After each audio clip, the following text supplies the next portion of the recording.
from the Oxford Astrologer, and I'm here with my friend and colleague, Sally Kirkman from sallykirkman.com, to talk about the month ahead, which is Sagittarius month. How could I even have paused there? It's exciting, Sally, isn't it? We're going into the Sagittarian month of celebration and joyousness. Well, we are, and I always think that moving from Scorpio to Sagittarius is kind of coming from the dark into the light in a way. I mean, the symbolism of that, from the underworld to the sky. Oh, Scorpio. you can say that because you're a Scorpio, but I couldn't possibly comment. So yeah, and so we've come out of Scorpio season. Yeah. I mean, which has been, I think it's been quite tumultuous for a lot of people with these eclipses going on. I think it's sorry. I was going to say, and Mars retrograde as well. But I've enjoyed it.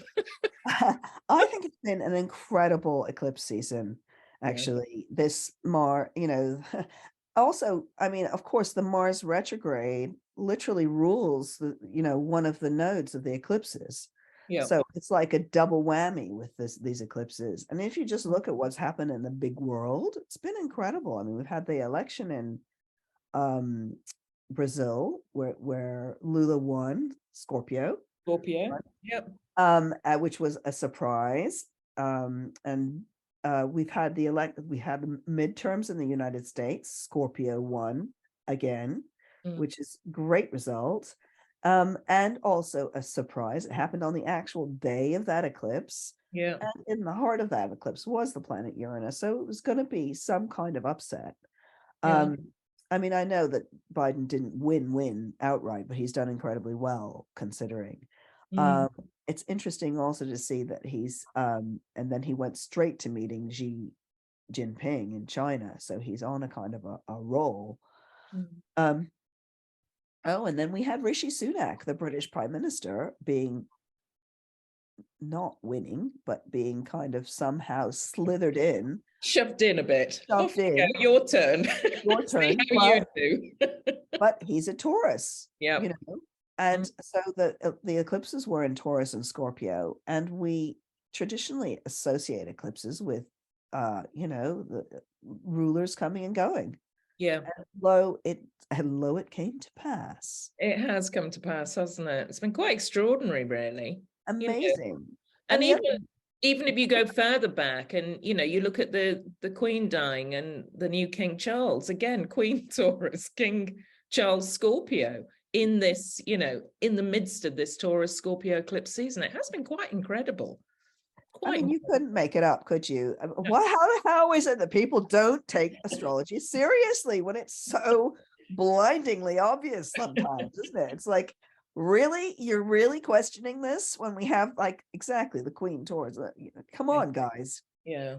And also I find it quite interesting that that it's actually, we've had quite a few Scorpio, these are victories, these are wins, these are taking the reins of power is what I would say.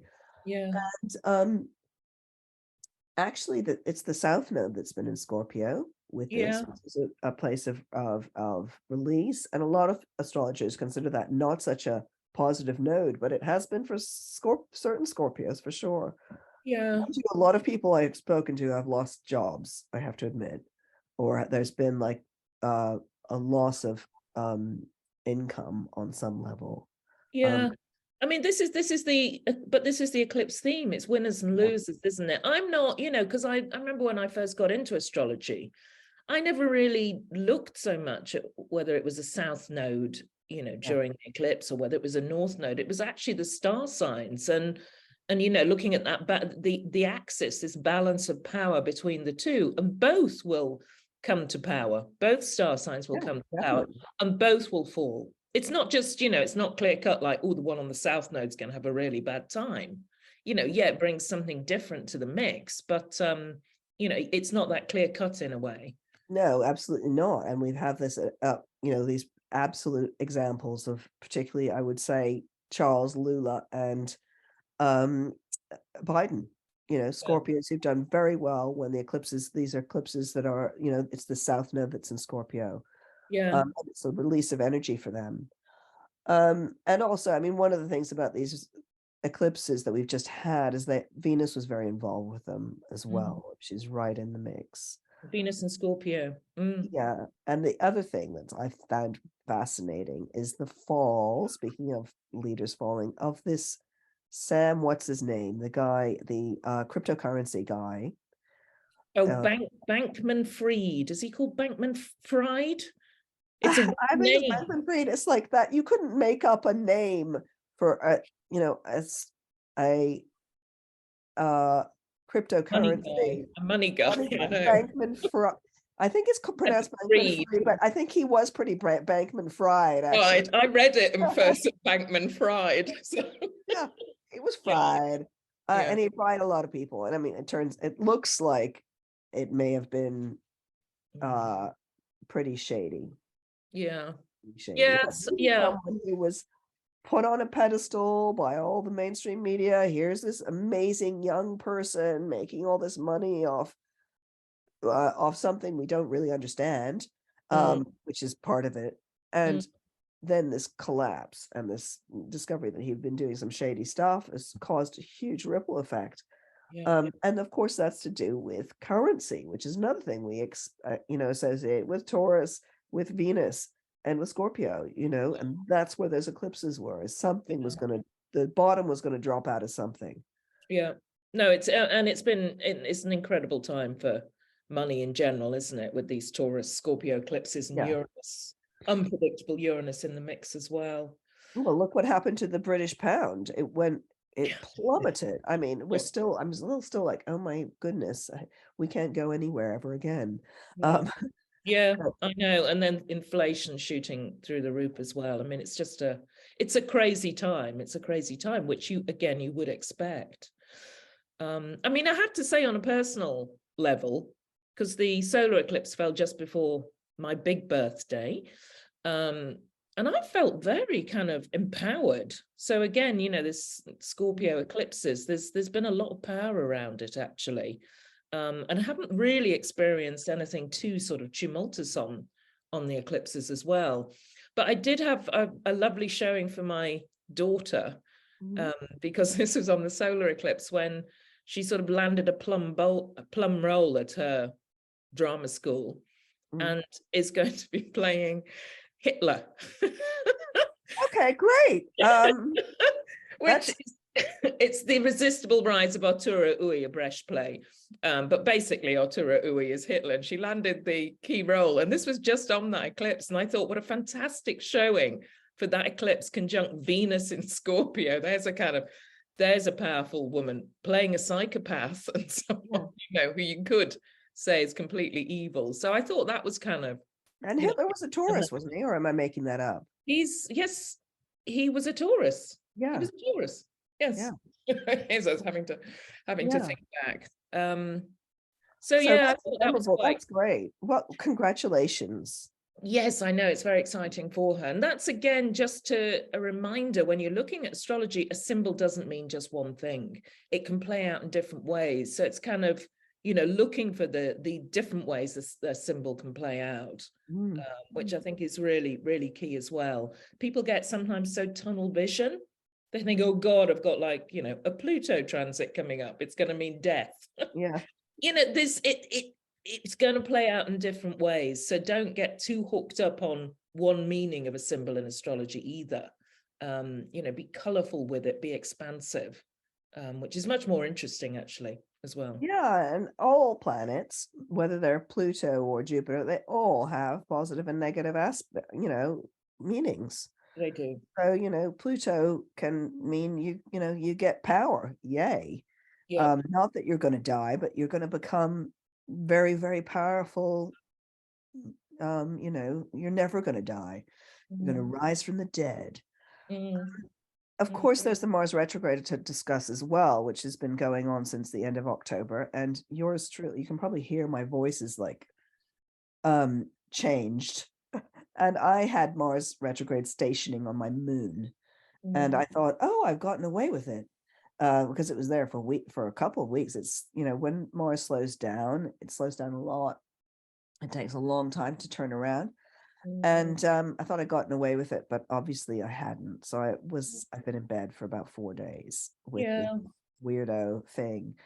So a more, I think probably just too much energy kind of rattling around inside me, suppressed energy. I'm feeling a bit angry as well. Mm. With the Yeah, I Mars mean, retrograde. that's what Mars retrograde can do sometimes, can't it? It stops you in your tracks. Yeah. There's no speed, no energy. It slows you right down. I mean, for me, it's been in Gemini, and I've been kind of in retreat a bit, and I've been immersed in a big writing project, which is another good way of using that Mars retrograde. And I have been writing I'm just going to plug this, my 2023 horoscopes ebook, which is for sale now. And if you get in before November 21st, which you might do if you're listening to this, you'll get it almost at half price. So do check out the website, please. But yeah, that's been my so far. And I'm continuing to have writing projects moving forward. So it does feel like I'm kind of head down in that, which is quite a nice way of using the Mars retrograde. Previously I've felt that I've not been in control and not been in charge and been told what to do quite a lot. And as a Scorpio Aries rising, I don't like that at all. So I haven't experienced that as yet. Touch wood. Don't you think that it's to do with the fact that it's in your third house? Possibly. It might just be It's showing about that. the writing house. So, of course, that's where it's going to be, writing projects. Yeah. Yes. Yeah. So Okay, so what about shall we move on to the month ahead, or should we talk about Sagittarians a bit, which we yes. sometimes do? Oh, Yes. we've also got that other thing to talk about, which is our little, we've done some short podcasts or videos, depending whether you watch us on YouTube or listen, on each sun sign, which we'll be releasing in the beginning of December. So just, I hope you enjoy those. That'll be fun. Yeah. We had a lot of fun making them. We did. So we launched at the beginning of December, and they're the two of us chatting about the star signs. So Yeah. just short little snippets, but hopefully, again, interesting, informative for you. Yeah. Sagittarians, though. I mean, I always think of oh gosh, what's his name? My mind's suddenly gone blank. I'm blaming the Mars retrograde on my moon. Yeah, Still. poorly. I don't know who you're thinking of, but I have to say I ended up going on this weekend to a show that was William Blake in songs and words, which was actually I mean, I thought, well, let's give this a go. It was extraordinary. A woman called Sushila Rahman was singing, beautiful voice. But of course, William Blake, Sagittarius, and a massive visionary. I mean, a real visionary. I was just kind of reading up because, of course, when you've gone and seen something like that, you end up immersing yourself a bit in them. And I did find it quite interesting that he was alive in London during the time of the late 18th century. So when the revolutions were going on, independence, the last time Pluto was in Aquarius, when Uranus was discovered. And here you've got this kind of revolutionary, this fervor, this visionary, I mean, really pure spirit, Blake, and quite controversial character. Yeah. And a philosopher. I mean, as well as a artist and poet, he's really created the thing that's Sagittarian about him is that he created an entire world and an entire system of gods, and he had a whole cosmology that he invented himself, and then he illustrated it, and then he actually printed the books. So he did the whole thing from beginning to end. And we talked about in our little thing about Sagittarians, about the Sagittarian entrepreneur. He was an entrepreneur, not very successful. In fact, very unsuccessful. He was always poor, he was always having to get money from people, having to find patrons, ugh, what a bore. But he did, he started off as a printer. He started off as an apprentice to printing a printer. But he did actually make the books himself, which I find really enchanting. The idea. I've always thought, wouldn't it be wonderful to have books that were handmade again like that? Yeah. And Yeah. his books are small, you know, they're little. Yeah. Yeah. I mean, he is, I mean, with Sagittarius as well, sometimes we get hooked up on sort of the traveler, the hedonist type. But there is this, you know, it's the big picture, isn't it? As you say, he created his own mythology. I know there's a load of film directors as well who are Sagittarius, Spielberg being the obvious one, but there's a lot of them, you know, and they've got that ability to hold this big picture literally hold the big picture in their Yeah. heads. There's a very good film about, oh no, no, there's not. I take that back. There's I'm not a good revoking film. that. There's not a good film about that. Mm, I'm actually thinking of the film, I'm thinking of the film about Turner, by Mike Lee, is it? Which is very good, but who was of course a contemporary of Blake. right. Also had a very big vision, was a visionary in a way. Yeah. You know, with his big skies and everything. I'd like to see what his astrology is like too, because Mm, he's almost an exact contemporary, mm, but in a very different way. I mean, he's completely non-verbal, Turner. yeah. Yeah, and it is, I mean, we should move really into the astrology because, you know, we've got this big vision coming up in a way, haven't we, with Jupiter as Sagittarius planet. Yeah. And it's very involved at the beginning of Sagittarius season. You know, the sun moves into Sagittarius and then immediately there's a new moon. These new moons are falling right at the start of the star signs at the moment. So this one's at 1 degree Sagittarius on November 23rd. And on the same day, Jupiter turns direct a few hours after. So, you know, talking about these visionaries, anyone born on that, Lordy, there could be some prophets, philosophers, visionaries being born on that new moon with Jupiter turning direct. Yeah, I love the new moon. And I also love the fact that, I mean, I love the expansiveness of this next leg of astrology, you know. We've Mm, had this amazing tumult over you know, this Mars retrograde. Mars continues to be retrograde, obviously, right up until January. But we've had this amazing tumult with the eclipses and this intensity of the Scorpio season. And like I was saying, a lot of people losing jobs, gaining jobs, you know, loss and gain. mm, And now we get into this expansive moment yeah. of, and for some people, celebration and a kind of release, because Jupiter is in its other favorite sign, Pisces. Mm, It's almost back to being in conjunction with Neptune. So we've mm, got a double no boundaries at all with mm, those two planets. And it's like a big, I mean, I would say floods in some places for sure. That's yeah. so easy to predict these days, though. You don't even need to be an astrologer. Yeah. Of things getting out of control. It's got this incredible out of control feeling.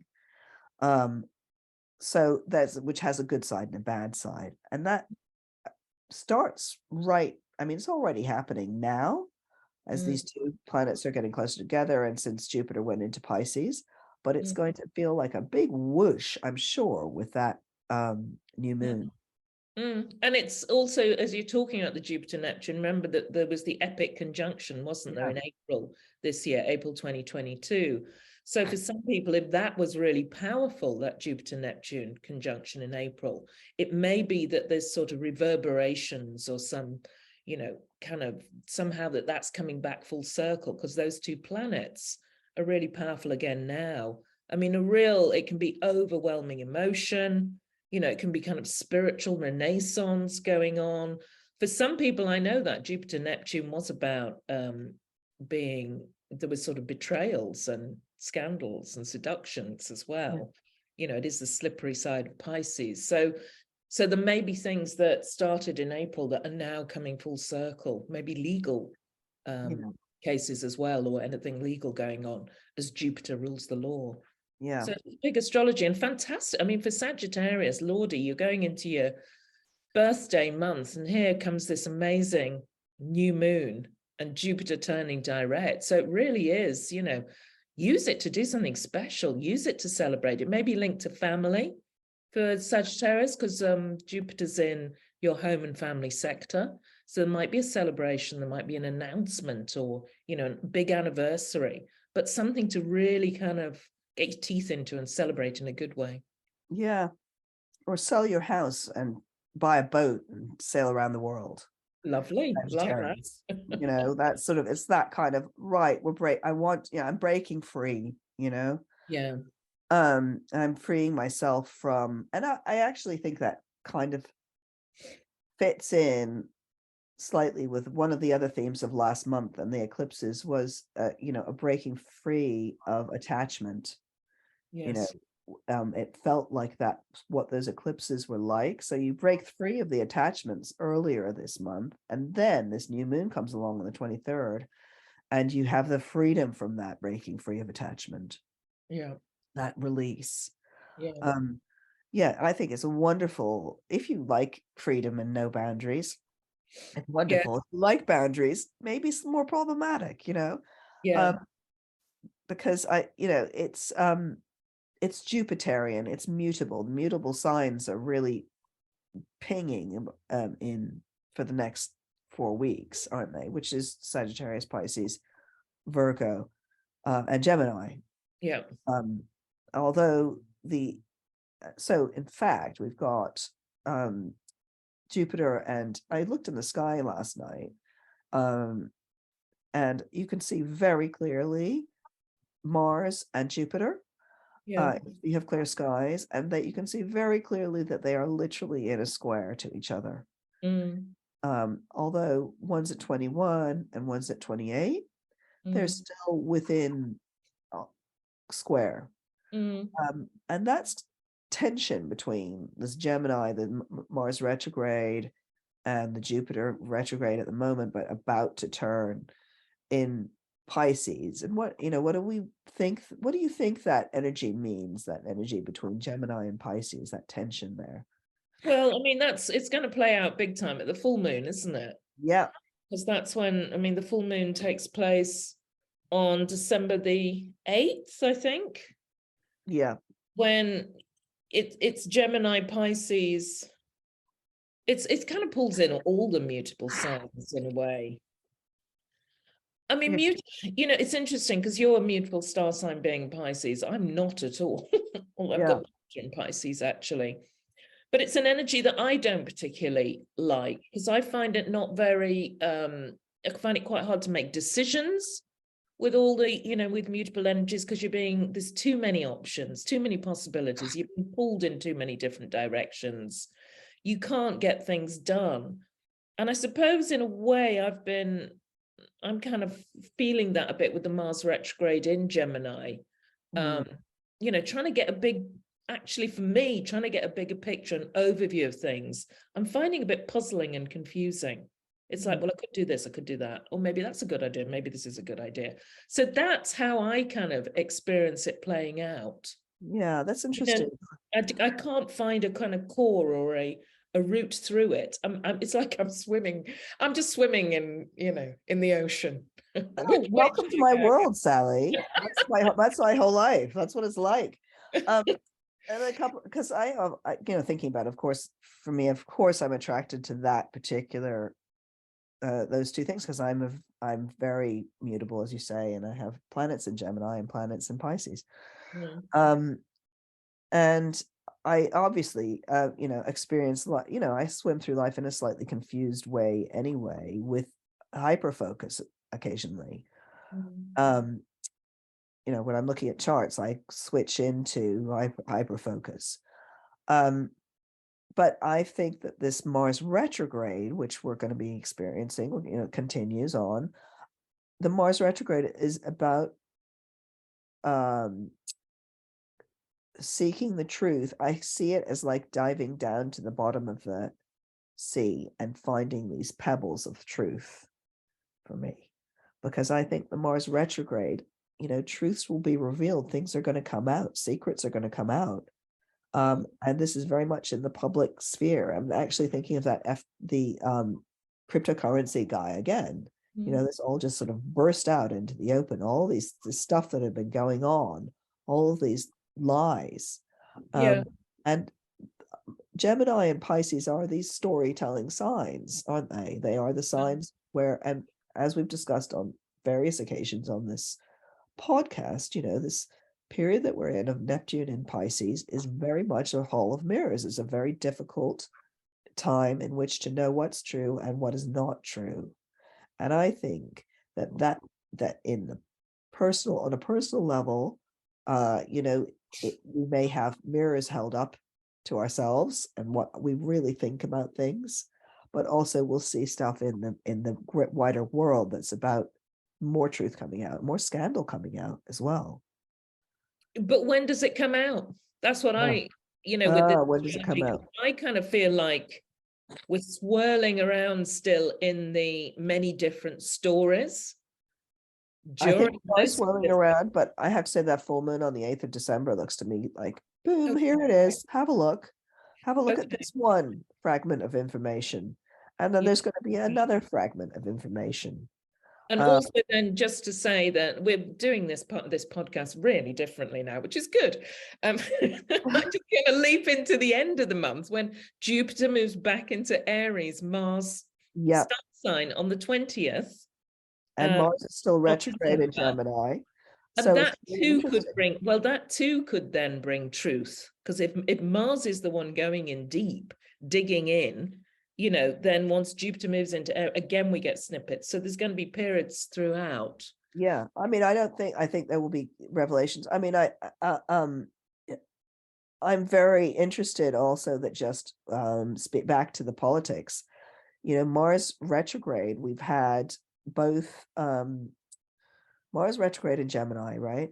Boris Johnson tried to make a comeback here, failed. I know that worried me. I know. I wasn't worried at all. I knew he wasn't going to make it because of the Mars retrograde. Didn't get to his son, but Trump tried to get back in the States, and actually, of course, he tried again because that's the retrograde of it. He'll be a pain probably while Mars is in Gemini, which is till March, but he's going to fail. This is his wipeout. This is stuff happening, stuff being revealed about him through this Mars retrograde. Mm. And when you say big court cases or big scandals to do with the Jupiter Neptune, I would suggest that also is quite interesting, because what can happen also in this, we live in a big ocean of media and information, right? Constantly being bombarded with it. Yeah. And sometimes the tide turns, right?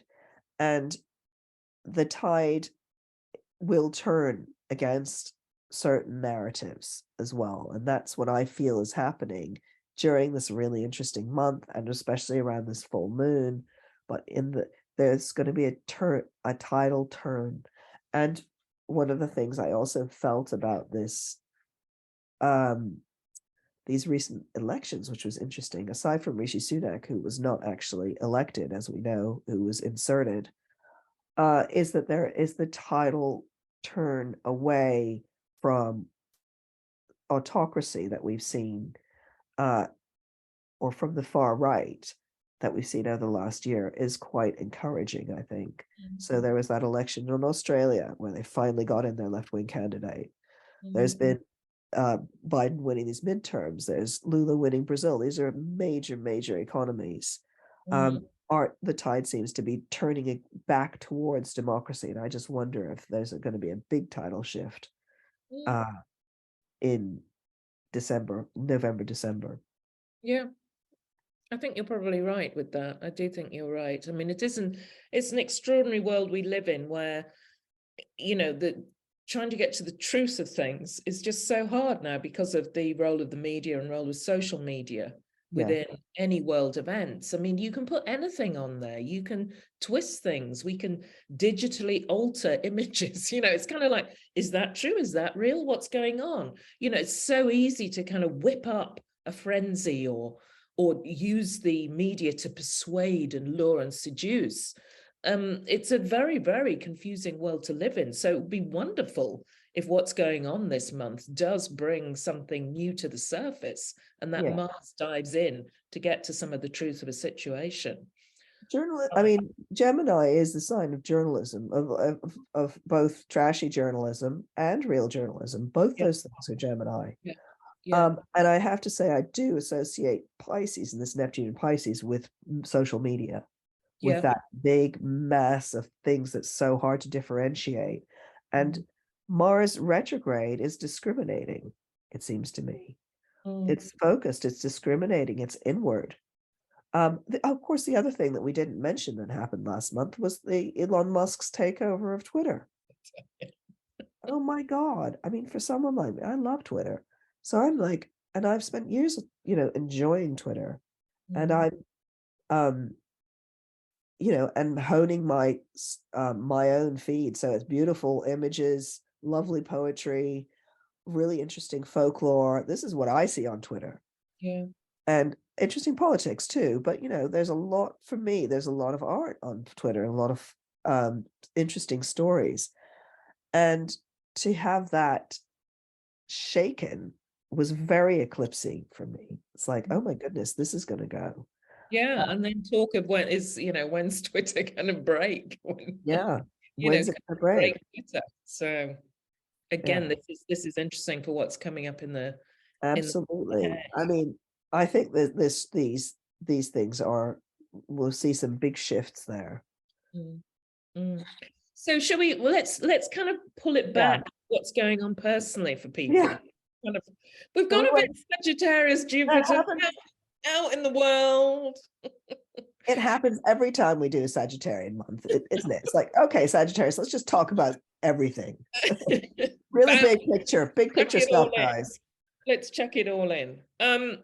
So I mean, this Mars retrograde, we've got to talk about for Gemini, and also I think for Aries. Yeah. I think it is still about being really kind of what you commit to, what you say, what you write. It's a time to keep things hidden Yeah. rather than be too sort of brazen in what you're saying actually with Mars retrograde, or really do your kind of research and find everything out, be a real investigative journalist in all areas of life actually with that, rather than being too quick to leap out and speak up or I write. completely agree. I think you have to be super careful what you say, Yeah. what you agree to, Yes. as we just discussed before Yes. this podcast. Uh, I'm, uh, yeah, I completely agree. I think being quite secretive about what you're writing, what you're saying, I think that's true for Gemini and Aries, but actually also, as a general point, it's a useful thing to remember. Mm. Mm. For example, if you're involved in litigation, again, this would be, for Sagittarians, or, for who's, Libra. Libra. yeah, for Libra, if you're involved in litigation, keep it secret, keep it quiet, and don't push forward with it. And Mm. also, and this is the other side of this, assume that the other guys are doing that too. Yeah. That you're dealing with something, you may be dealing with something sneaky and underhanded. Mm. Mm. A surprising number of people that I've spoken to very recently, um, before I was felled by the flu, have realized that they're dealing with a person or a group that is actually doing something illegal. Mm. Mm. Yeah. During this Mars retrograde, they've kind of realized that, but they're unable to say anything yet Yeah. because it would put them in jeopardy. Yeah. And then, this is when, like you're saying, this full moon on December the 8th might be useful, because maybe that will shed a light on things anyway. Maybe it will bring things to light without you having to be the person to speak up at the moment. And because it's exposing, the full moon light is exposing, isn't it? It's going to expose that Mars, so makes an exact conjunction to that Mars. Mm.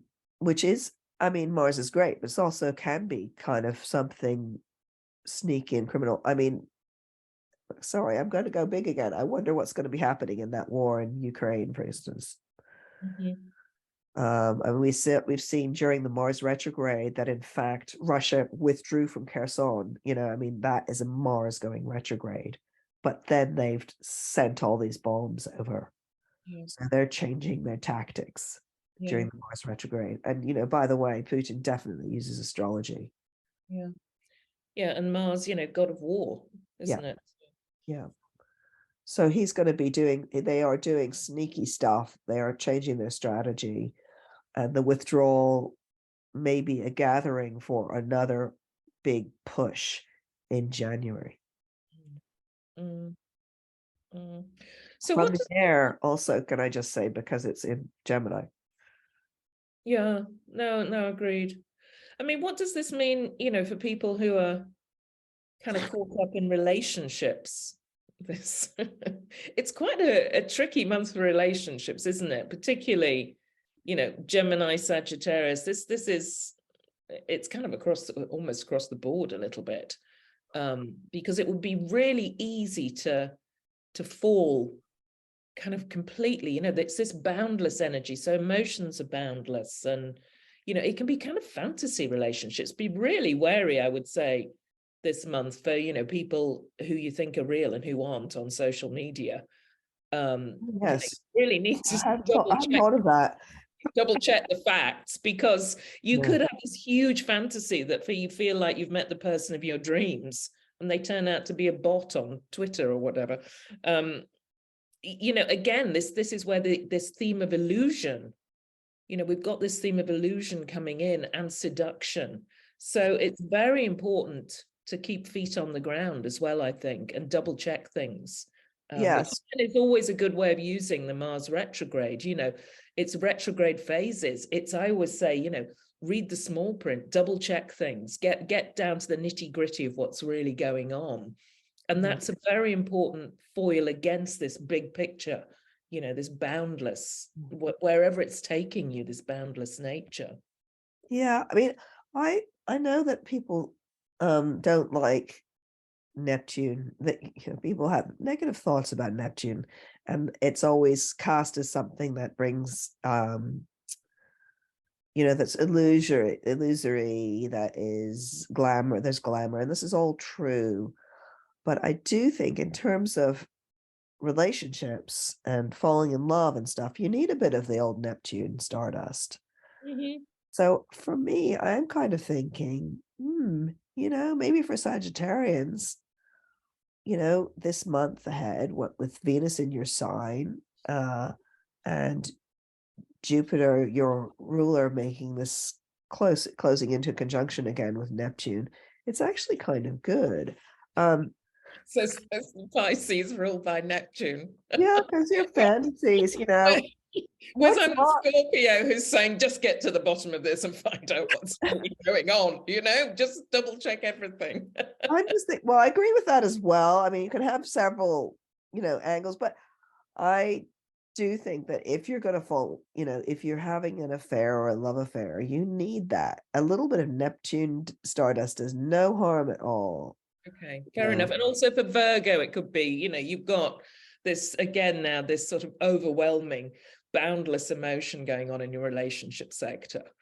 Scorpio in your romance and love affair sector. So, other star signs who could just, maybe you just fall into it and then do the honeymoon phase and then see Do where it you first. time. Yeah. Yeah. Yeah. I'm just thinking of, Thanksgiving and all that, which Yes, I think looks pretty good this year, it you does. know, for our American listeners. It looks bountiful, sharing, boundless. Probably someone's going to cry at the table, you know what I mean? But actually, it looks like an emotion. It could be a big hug, you know? Yeah, and that's a lovely side of Jupiter, isn't it? Yeah. This protective influence, and Yeah. this, this gathering the clans. Jupiter in Yeah. Cancer always gathers the clans, but Jupiter has this protective influence and likes big celebrations, likes bringing people together. Yeah. That's why it's always interesting that, Thanksgiving is such a huge thing in the States, that it happens, in this Jupiter moment. It's Yeah, always like when we go into Sagittarius. yeah, yeah. That's this, the Sagittarian celebration is Thanksgiving. And people Uh, travel a long way, don't they, to meet up with yeah. family on Thanksgiving as well. So there's this sense of being willing to travel and bring people together. Yeah. Uh, so it does feel very, very sort of bountiful and Yeah. I think and also that there may be some again, I'm just thinking of families in that last week of November. Forgiveness is a big Piscean theme as well. Yeah. Is to be able to forgive people. And this is a big forgiveness because, Jupiter's here. It's not coming back for 12 years after it leaves on the 20th of December. So this is, I'm not saying you're in the last chance saloon for forgiveness, but it's a big opportunity, Yeah. Yeah. to be forgiving your parents, for instance, if you happen to say be a Gemini or a Virgo, or sorry, or Sagittarius, forgiving your parents, Virgo, forgiving your partner, letting things go that you no longer need to hold on to, or not even letting them go, but letting it wash clean, Mm. being taking the compassionate and charitable point of view. Mm. Yeah. Um, No, I like that. I mean, it is, and that's again when Jupiter and Neptune are together, it's about forgiveness, but it's also about charity, isn't it? yeah, And it is about caring about people and having that humanity. So it would be a wonderful month as well to get involved with charity projects. Funnily enough, just before on this podcast, I was reading about things that were going on where I live. One charity with refugees, another with the homeless, thinking, oh, I'd like to get involved in that. Oh, I must go there and support that. mm, And again, it's a lovely month for to do that. Jupiter's a global planet. yeah, So now, we are one. It's about the world we're one world. It's yeah. also it's getting back to that place and not being so well, I mean, again, some of our politicians, lordy, they don't seem to have a humane bone in their body at times. Is that Capricorn Jeff Bezos giving away his money? Yes, he is. Right. Saying because of course this Jupiter Neptune getting close together again is making pretty nice aspect to Pluto. Mm. You know, it's actually making a sweet little sextile for the whole month as well. So Yeah. for Capricorns, this is like, being nice to your neighbors, being nice to your siblings, being nice about the environment. I mean, I think it's Yeah. environmental, isn't it? He's giving it to help stop climate change. Is that right? He's been giving money to Dolly Parton, philanthropy activities, another Capricorn. It's given her 100 million for the Dollywood Foundation, which I think she's big on giving library books to kids. I don't know enough about it. Perfect. That's one So of the things I she thought of. has that wonderful. She has got a lot of. Dolly Parton is a goddess. Yeah. Of course she's a Capricorn. That's so interesting. It's about helping families to read. Yeah. Basically, this is so she gives away these books. So it's interesting to me that for the Capricorns amongst us, this is in the third house of reading, Yeah. right? And books. Yeah. So she's been given a huge bung of money from Bezos. Mm. And I'm assuming that this is because she now does this internationally. It used to be just in the United States. And I think that she's got some international stuff. I think that even in Sheffield here, there's some people who are involved with this. Yeah, so that's a very good thing. That is a good thing. And I kind of, this is again, Pluto is now in October, Pluto turned direct and is going to be moving out of Capricorn. And I think we talked about it probably last month. And, there was a side of me that thought this is either going to be a massive money grab where people are sort of, the billionaires are trying to take the money. But actually, it's nice seeing Jeff Bezos, Capricorn, giving it away. Okay, as Pluto's getting ready to move into Aquarius, much more to do with the collective, the people, much more community oriented. We're seeing this kind of shift. So I think that's good news. And he's had an incredible run with, speaking of people being frightened of dark planets, right? With Pluto in Capricorn, he has had an incredible run of becoming the richest guy, the most powerful. I mean, I know Elon Musk is it's another story. Actually, although he's Cancer, by the way. So also running Pluto transits, power, wealth, hidden riches. Massive run with that.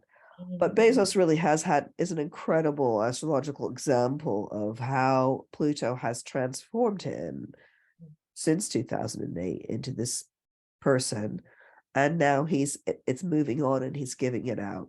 Yeah. It's really wonderful. Yeah. Yeah. Well, wonderful astrology. I don't think it's wonderful that one person should be so rich. It's ridiculous. True. I think that we're all kind of coming to realize that the wealth distribution is wrong. Yeah. Um, Hopefully that will, with Pluto's move into Aquarius, yeah. hopefully that will start to change this as well. This has been the era of the plutocrat, the billionaire, and it's got to be redistributed. Can't say Yeah. the word. No, So in this country you have children who are hungry, and that's just crazy. yeah, well, yeah, and yeah, Yeah. world problems too. So what else do we want to say about this month? Have we very That was a very Jupiterian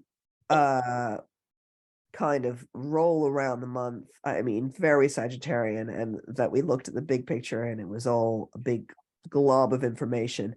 I mean, you mentioned earlier, and I think it's worth mentioning again, just a reminder that Jupiter does go into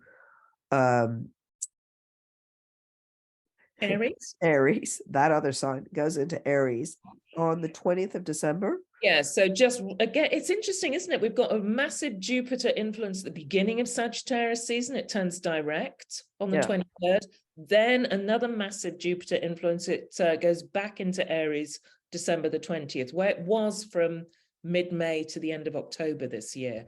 So more trailblazing, dynamic Jupiter. I'm very happy about that, I have to say, because with an Aries ascendant, it's been lovely. I mean, I traveled abroad for the first time when Jupiter went over my Aries ascendant, since the COVID years.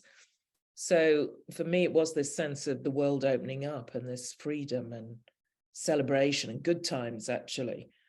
So I'm really looking forward to Jupiter being back in Aries, where it'll be for another 5 months then until mid-May. Yeah, that's interesting. People with for people with Leo rising, that's also a big travel one. Yeah. Leo. Yeah. Anybody or Sun Leo, you're going to find that the world opens up again. If it did for you this summer, especially, it'll probably happen again. I'm thinking about because I have Leo rising. I'm going to Egypt on the 18th of December. Perfect. Lovely. Yeah, so it's be interesting to be somewhere hot as well, thank God, or not hot, but warmer. And also could be quite extraordinary for Sagittarius, couldn't it? Because it's the house. It's kind of it's the house that's very much linked to good fortune and luck. And you've got this wonderful new moon with Jupiter turning direct on the 23rd of November. And then Jupiter moves into your good fortune sector back into fire on December the 20th. So, it's a good time to have a flutter or trust your luck. Say a lot there. And also Jupiter going back into Aries for Sagittarius, it pings the new moon that happened there on the 23rd. It actually will, it goes in, then it trines the new moon spot, which is really very nice as well. So I think that it could be good for the Christmas season for Sagittarians in particular as well. Yeah. It certainly suggests a good year ahead for Sagittarians too, I think. Yeah, no, it's Jupiter's really, it's really doing its stuff this month, actually. Yeah. That's why we talked about it so much. I mean, it's completely dominating this podcast today. Which is nice. This is a planet of optimism. We've completely ignored poor old Saturn sitting there brooding in Aquarius, making his way out of Aquarius. Hooray! Yay. But still very, very powerfully placed. You have to kind of remind ourselves that he is powerfully placed and that he is actually still at the kind of, he's between Pluto and Jupiter Neptune, but Jupiter Neptune conjunction. Right in between those is the Saturn sitting in Aquarius. So be sensible, have wild plans, but be sensible. There has to be a practical side to these things. Yeah, and it is again, I think sometimes when you see the planets working together, it can be helpful. You need, if you're a sort of Jupiter Neptune type with all this big vision and dreams, you need Saturn to say, okay, well, what's the plan? What are we going to do? How are we going to make this happen? How are we going to turn those dreams into reality, mate? It's the get serious, isn't it? Get real. So you need Saturn to bring order to things. And maybe the earth signs, Taurus, Virgo, Capricorn, will be playing that role more as well during this kind of quite boundless month. Maybe they'll be the ones going, all right, bit of common sense now. Actually, Saturn makes a good trine to the full moon on the 8th of December, for example. It does. That's very helpful. Yeah. So I would say discussions help. Yeah. Yeah. And rules help. Stick to the rules, I think, would be some, back to these ideas about stuff coming out and the law coming into play, or rules and regulations coming into play. I think that may be Saturn's role. Okay. Yeah. In the month ahead. Anything else? My voice is beginning to die. I know, lovely. I kind of feel like we've covered all the astrology in a circuitous way. Yes, it was rather circuitous. That is the nature of the month ahead, which is no boundaries, no rules, but Saturn's in there saying, you have to finish. Time's up, guys. Crack on. Yeah. All right. Well, let's let you go and rest your voice. And thank you, everyone, for listening in. Please share the podcast and the videos far and wide. And we'll see you again next month.